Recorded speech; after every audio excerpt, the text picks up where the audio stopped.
Kembali di Sapa Indonesia Malam bersama saya Friska Clarissa. Wakil Kepala BGN Agustina Rumsari kembali menegaskan bahwa pendistribusian makan bergizi gratis selama libur sekolah akan dihentikan sementara. Langkah ini dilakukan untuk efisiensi anggaran sekaligus sebagai momentum untuk optimalisasi tata kelola MBG. Benar-benar tidak mendistribusikan MBG dengan maksud tadi untuk standarisasi tata kelola operasional, efisiensi sumber daya. Mungkin seperti yang Ibu dan Bapak juga tahu, saya sudah sampaikan pada saat doorstop lalu ya, kami BGN ingin melakukan tata kelola kembali, penataan kembali sehingga mengambil momentum liburan sekolah ini. Dan di dalam SE ini menegaskan bahwa dengan tidak didistribusikannya MBG maka seluruh SPPG yang tidak beroperasi tidak akan mendapat insentif. Nah itu yang garis bawah yang penting ya. Kalau kita melihat angka jumlah SPPG yang telah beroperasi 27.820 dikalikan dengan insentif per hari itu selama 18 hari, maka kita sudah bisa melakukan efisiensi insentif SPPG itu sebesar 3 triliun 4 miliar 560 juta. Kepala Badan Komunikasi Pemerintah Muhammad Kodari menyebut program makan bergizi gratis merupakan kontrak politik Prabowo yang harus dilaksanakan. Menurutnya program MBG tidak akan dihentikan seperti permintaan sejumlah pihak. Dalam keterangan tertulisnya, M. Kodari menyatakan bahwa yang namanya MBG tidak bisa diminta langsung berhenti. Karena itu adalah visi misi dan kontrak politiknya Pak Prabowo. Presiden Prabowo dipilih karena program kerja yang dilaksanakan. Program tersebut tidak bisa diberhentikan. Pemerintah tetap melanjutkan program super prioritas makan bergizi gratis karena merupakan mandat rakyat yang dipegang teguh Presiden Prabowo sehingga harus tetap berjalan. Lalu bagaimana dengan tuntutan yang terus-menerus datang meminta penghentian program MBG? Untuk membahasnya soal ini kita sudah bergabung dengan sejumlah narasumber.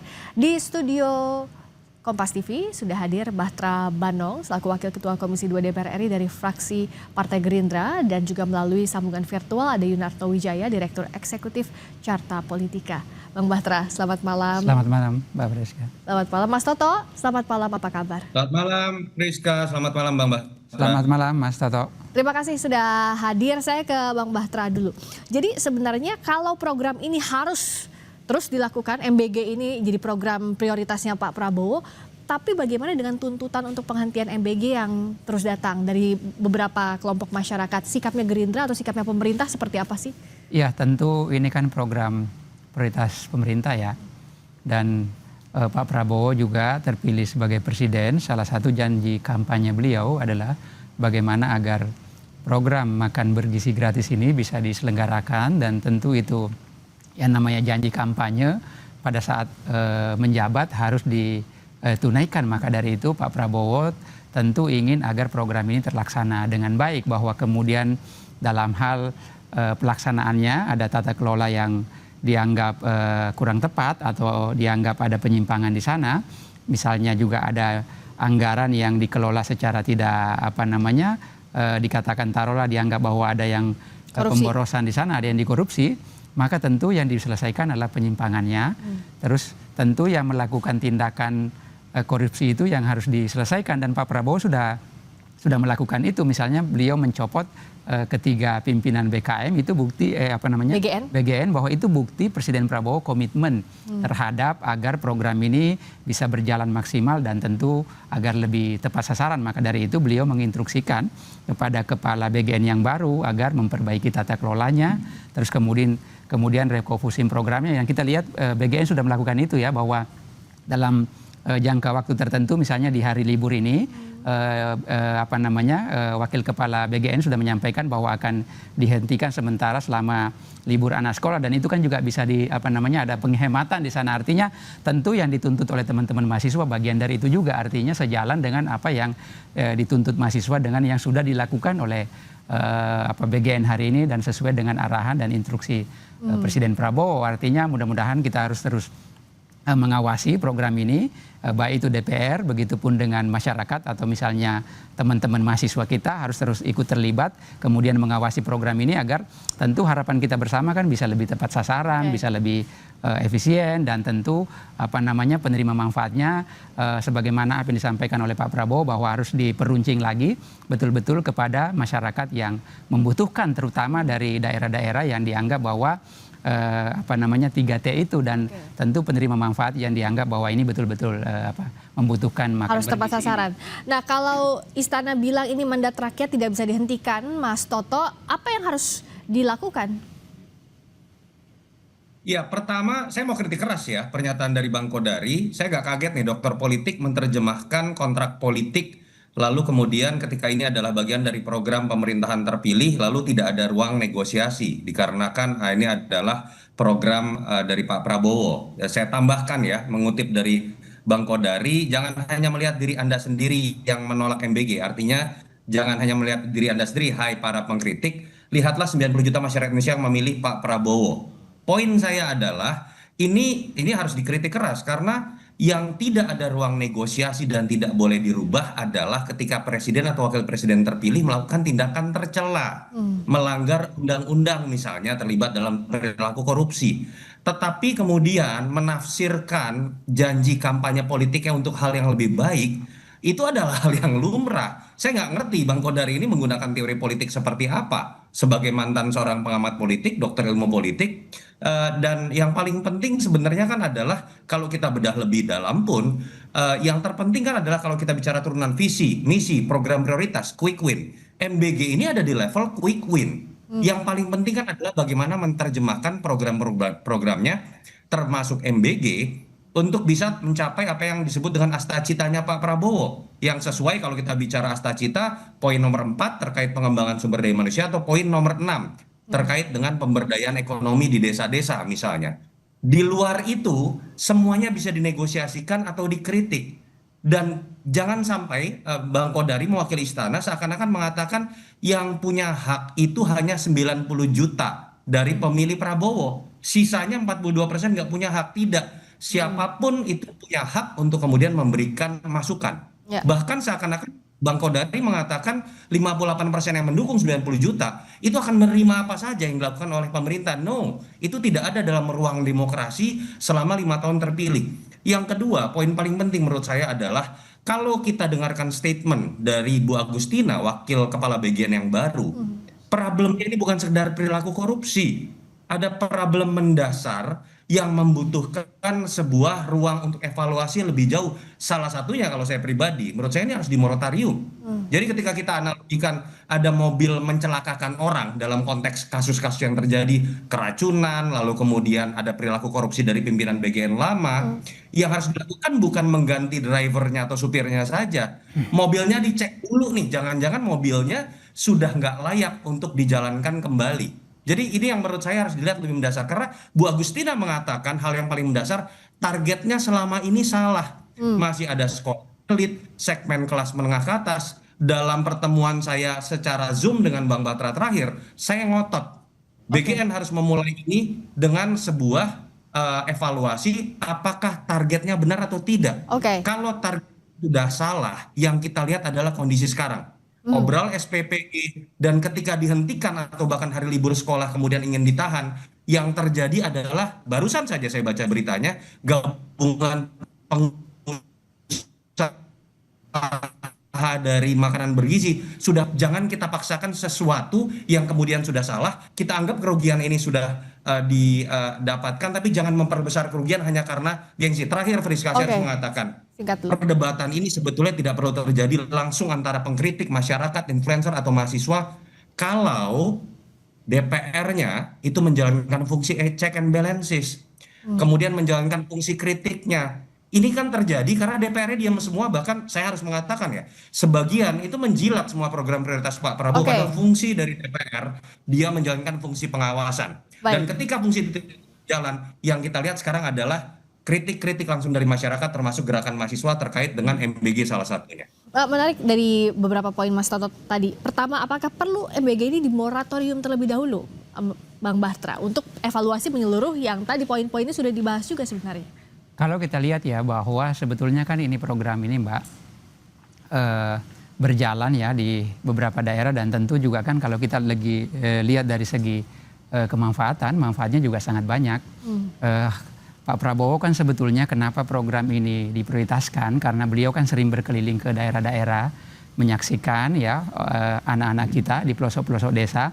Banyak sekali yang misalnya berangkat ke sekolah dalam kondisi lapar ya, karena Pak Prabowo sering berkeliling menyaksikan. Terus kemudian banyak sekali misalnya dari daerah-daerah kita lihat seorang anak yang semestinya umurnya tidak seperti itu, tapi postur tubuhnya tidak mencerminkan dengan jumlah usia. Jadi itu semua yang membuat Pak Prabowo bahwa sebetulnya bangsa ini Pak Prabowo sangat konsentrasi bagaimana agar ya anak-anak kita di masa depan baik dari segi gizinya, begitupun kualitas pendidikannya, begitupun kualitas manusia Indonesia di masa yang akan datang.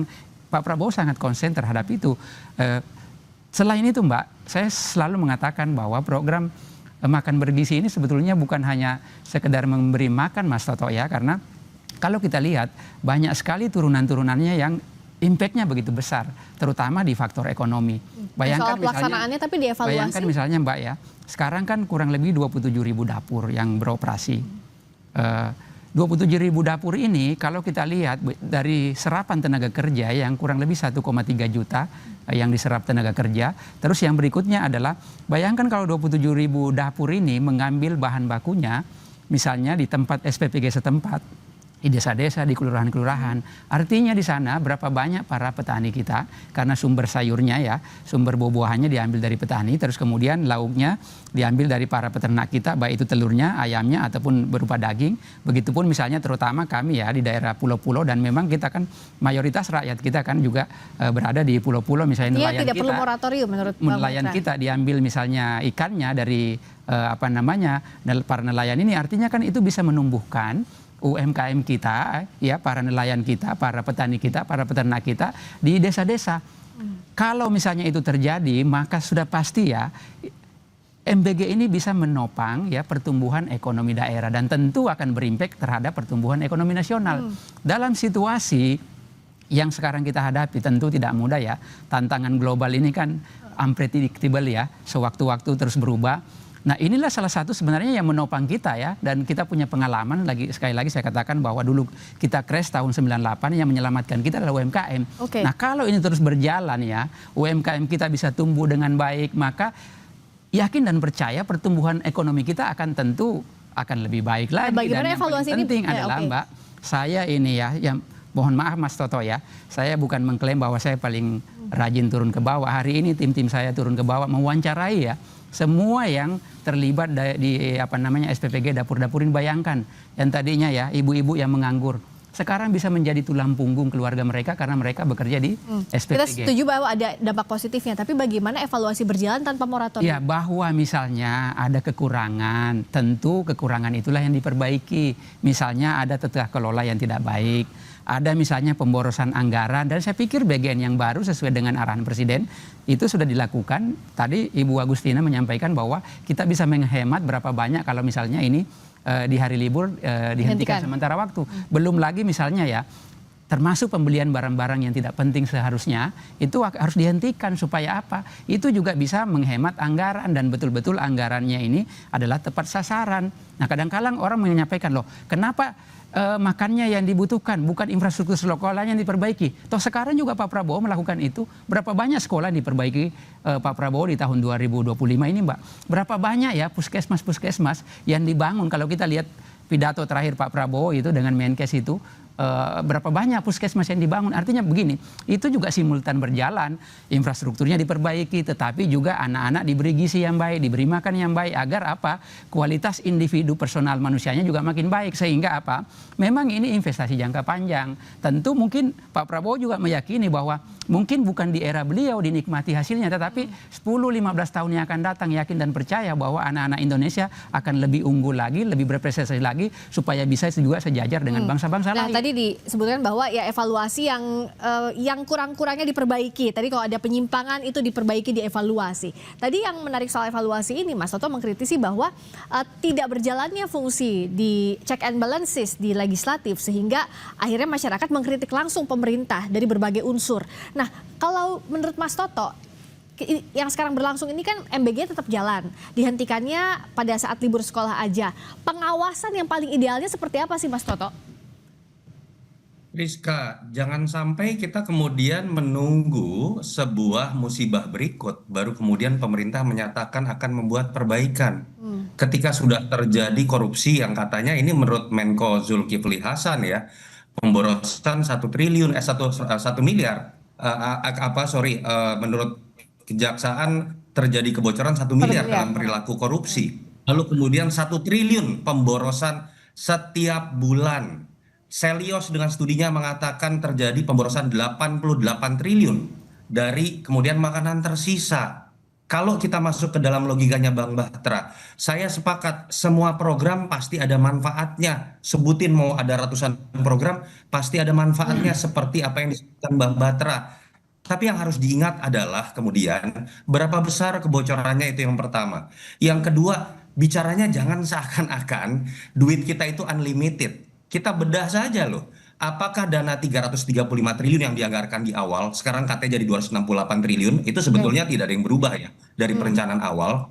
Itu kemudian tidak mengambil pos lain. Faktanya 223 itu ada di pos anggaran pendidikan. Yang kedua, kita tahu anggaran TKD dipotong, walaupun diklaim katanya itu selama ini dikorupsi. Faktanya apa? Ketika kita mendengar langsung dari para gubernur dalam rapat dengan DPR, mengatakan mereka udah nggak sanggup kalau TKD-nya dipotong lagi, bahkan untuk belanja pegawai.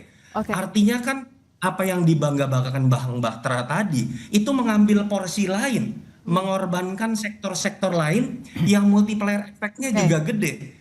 Yang diinginkan oleh masyarakat dan pengkritik tuh gini loh, semua program kemudian punya manfaatnya, tapi kalau ada yang dianak emaskan secara berlebihan dan mengorbankan program lain, lalu kemudian dicopet dananya, ini kan keterlaluan, tidak sesuai dengan teriakan efisiensi yang Pak Prabowo sendiri sebutkan dalam kondisi global. Kalau kita sebutkan satu contoh Friska, kalau kita bicara Ibu Agustina sudah mengatakan target sasarannya salah. Karena masih banyak sekolah-sekolah elit. Tadi disebutkan stunting. Bupati Sanggau mengatakan kenaikan stunting selama setahun terakhir itu 21,82%. Artinya apa? MBG tidak sesuai dengan target awal. Saya ridho sekali, saya mengeluarkan uang pajak dipakai buat MBG. Tapi buat orang miskin. Tapi buat yang buruk. Buat daerah-daerah 3T yang kemudian itu memiliki manfaat, bukan main obral SPPG semuanya dibagi karena presiden bangga menjadi pemberi dari MBG sebanyak-banyaknya, tapi tidak memperbaiki gizi kalau kita berbicara mengenai tujuan awal dari MBG ini. Poin-poin yang dikritisi ini bisa tidak dilakukan dalam waktu dekat dan didorong juga oleh Gerindra sebagai partai pemerintah. Sesaat lagi di Sapa Indonesia Malam kami segera kembali. Nah, berikutnya agar memang pembenahan itu betul-betul menyeluruh, kalau ini program prioritas dan harus berjalan, apa sih realnya Bang Bahtera yang memang didorong sekarang? Evaluasi ini mendengarkan suara publik, benar-benar tidak hanya mengganti kepala Badan Gizi Nasional saja, tapi juga kritik-kritik yang selama ini ada dilakukan. Ya tentu kan Presiden Prabowo sangat gamblang ya instruksinya kepada kepala BGN yang baru bahwa karena ini sudah dilakukan pergantian, tata kelolanya harus diberesin secepat mungkin. Di antaranya misalnya di sana yang mungkin yang Mas Toto yang sering publik kritisi selama ini, misalnya soal penggunaan anggaran. Kalau kita lihat kemarin kan anggaran-anggaran misalnya pembelian motor, kaos kaki dan bahkan biaya SUM yang tidak bersentuhan langsung dengan itu harusnya tidak dianggarkan lagi hal-hal serupa. Terus kemudian soal penerima manfaatnya lebih diperuncing lagi betul-betul kepada daerah-daerah yang dianggap bahwa di sana betul-betul yang membutuhkan, misalnya daerah 3T atau daerah-daerah yang yang kita anggap bahwa yang rentan, misalnya yang sebagaimana penyampaian Presiden Prabowo bahwa harus kita perbaiki gizinya, harus kita perbaiki sumber daya manusianya. Dan tentu kalau kita bicara itu kan selama ini kan yang muncul di publik terkait soal menu-menu yang sering orang posting-posting lihat-lihat, dan saya pikir sekarang kan kita nggak bisa menghindar ya soal transparansi ya.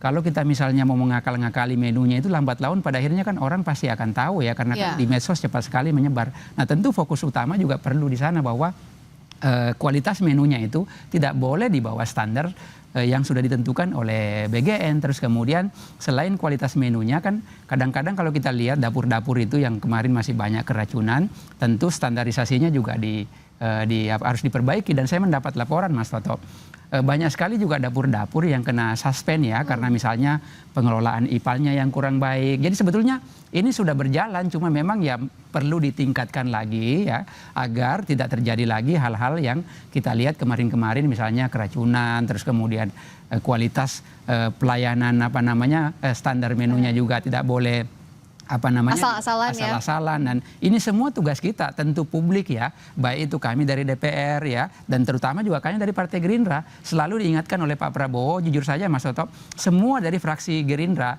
jauh sebelum peristiwa pergantian kepala BGN ini, kami sudah diinstruksikan untuk turun memantau semua pelaksanaan SPPG di bawah. Jadi sebetulnya ini sudah ini tinggal ditingkatkan aja. Begitupun misalnya dengan kelompok-kelompok masyarakat, kelompok-kelompok mahasiswa yang hari ini menuntut perbaikan-perbaikan supaya pelaksanaannya bisa lebih baik tentu ya, dan lebih tepat sasaran. Dan kalau kita melihat, saya pikir kita punya optimisme yang bagus, yang baik ya terhadap pimpinan BGN yang baru. Dan kalau kita saksikan tadi konferensi pers dari Wakil Kepala BGN ya, kita lihat bahwa betul-betul secara rigid ya beliau menguraikan bahwa yang mana yang harus diperbaiki dalam waktu dekat, terus kemudian jangka panjangnya apa, ini semua kan harus berjalan simultan semua supaya apa yang menjadi ekspektasi publik, apa yang menjadi harapan masyarakat, termasuk harapan kami Partai Gerindra dan tentu harapan Pak Prabowo bisa terwujud dan terlaksana dalam waktu secepat mungkin. Ya, kalau dari Mas Toto, apa hal yang paling logis harus dibenahi untuk pelaksanaan MBG agar tepat sasaran, nggak cuma pergantian kepala BGN aja, tapi juga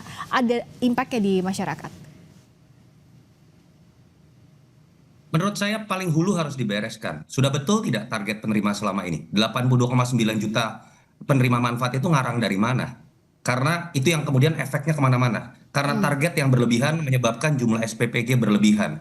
Jumlah SPPG yang dikejar dalam waktu secepatnya akan membuat otomatis kualitas dari SPPG berantakan. Disitulah muncul yang namanya keracunan dan berbagai problem yang lain. Jadi ini masalah keberanian, berani tidak cut loss sesuatu yang secara mindset sudah salah. Friska simpel saja. Katakanlah Cina melakukan MBG.